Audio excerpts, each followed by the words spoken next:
فرنسا. أوقف المنتخب المكسيكي انطلاقة المغرب وفاز عليه بهدف نظيف مساء السبت ضمن الجولة الثالثة من مباريات المجموعة الثالثة بكأس العالم للشبان تحت 20 سنة.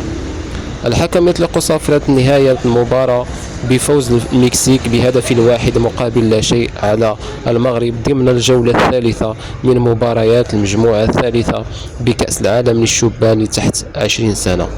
دقيقة 93 عثمان معمر يستهلم عرضه في جسيم في منطقة الجزاء ويراوغ ثم يسدد بقوة في الزاوية الصعبة، والحارس يتصدى وينقذ مرماه من هدف محقق. الدقيقة 85 المغرب يضغط بقوة على مرمى المكسيك بحثا عن هدف التعادل قبل دقائق قليلة من نهاية المباراة، والدفاع يعاني من هذه اللحظات. لا تنسوا أصدقائي الضغط على زر لايك باش يوصل هذا الفيديو هذا لكاع الناس المهتمة بالرياضة.